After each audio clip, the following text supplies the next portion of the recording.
Assalamualaikum warahmatullahi wabarakatuh.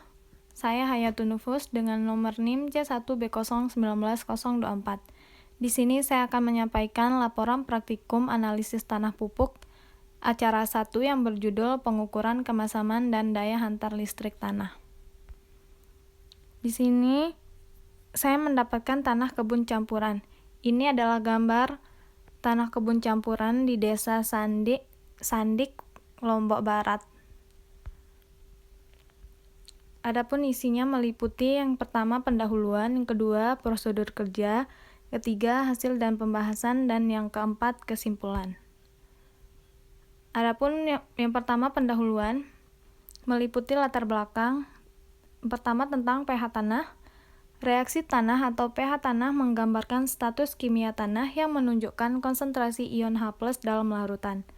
Bila konsentrasi ion H+ bertambah, maka pH akan turun. Sebaliknya, bila konsentrasi ion H+ berkurang dan ion OH- bertambah, maka pH akan naik. Status kimia tanah mempengaruhi proses biologi seperti pertumbuhan tanaman. Yang kedua, daya hantar listrik tanah atau DHL. Dalam tanah terdapat garam-garam terlarut yang dapat berfungsi sebagai penghantar listrik. Jumlah daya elektron sebanding dengan garam yang ada. Pengukur hantaran atau konduktivitas listrik tersebut merupakan indikasi konsentrasi senyawa-senyawa yang terionisasi dengan tingkat ketelitian tinggi. Tujuan praktikum. Tujuan praktikum ini yaitu untuk mengetahui tingkat kemasaman tanah dan daya hantar listrik suatu tanah. Adapun alat dan bahannya, di sini bisa kita lihat. Yang pertama itu ada timbangan analitik, ada botol kocok, shaker, nampan, gelas ukur, ayakan, palu, cepang, papan, ada tanah, ring sampel, pH meter, EC meter, dan ada larutan KCl dan H2O. Yang kedua, prosedur kerja. Adapun prosedur kerjanya, yang pertama pengambilan sampel. Diambil sampel tanah menggunakan ring. Yang dua, dikering anginkan sampel tanah terusik. 3. Dihaluskan sampel tanah menggunakan alu dan mortar. 4. Diayak sampel tanah menggunakan ayakan. 5. Dimasukkan ke dalam nampan. Adapun yang di laboratorium, yang pertama diambil 4 sampel H2O sebanyak 2 sampel dan KCl sebanyak 2 sampel. Yang kedua ditimbang 5 sampel tanah sebanyak 5 gram. Yang ketiga dimasukkan 4 sampel tanah ke dalam botol kocok. 4. Ditambahkan H2O ke dalam 2 sampel sebanyak 25 mili. Yang kelima, ditambahkan KCl ke dalam 2 sampel sebanyak 25 mili. 6. Sampel KCl dan H2O dikocok menggunakan shaker selama 15 menit. Dan yang ketujuh, didiamkan selama beberapa menit sampai tanah mengendap. Adapun cara mengukur EC, yang pertama, dibersihkan EC meter agar steril. 2. Dinyalakan EC meter dan diatur menjadi 0 agar netral. 3. Dicelupkan elektrode ke dalam sampel H2O. 4. Untuk mengukur EC jernih, elektrode dimasukkan sampai ke tanah yang mengendap. 5. Untuk mengukur EC keruh, elektrode dimasukkan sampai ke dasar botol kocok. Yang keenam, diamati alat sampai muncul nilai EC. Untuk mengukur pH, yang pertama dibersihkan pH meter agar steril. 2. Dinyalakan pH meter dan diatur menjadi 0 agar netral. 3. Dicelupkan elektrode ke dalam sampel H2O. 4. Diamati alat sampel sampai muncul nilai pH. Yang ketiga, hasil dan pembahasan. Hasil pengamatan. Ini adalah data hasil praktikum semua kelompok.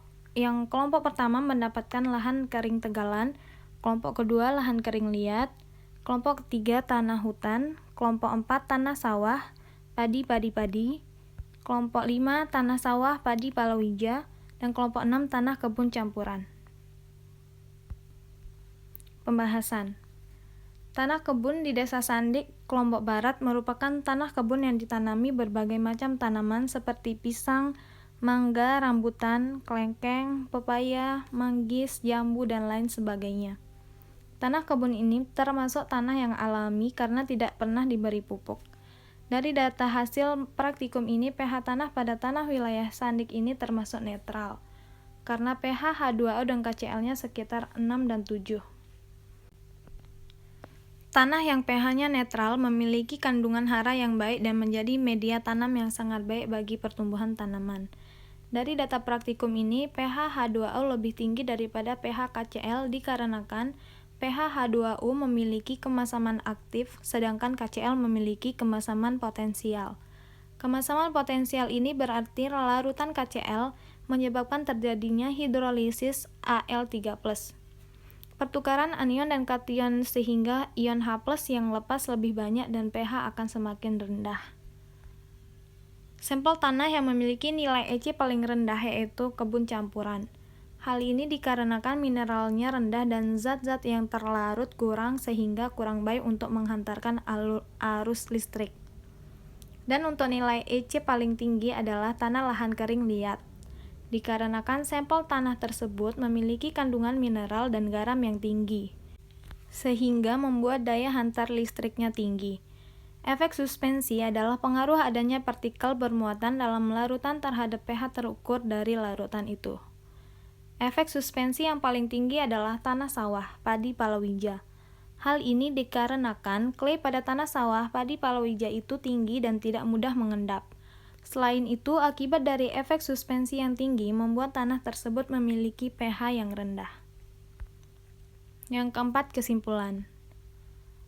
Adapun kesimpulan dari praktikum ini yaitu tanah kebun campuran di Desa Sandik, Lombok Barat memiliki pH tanah netral.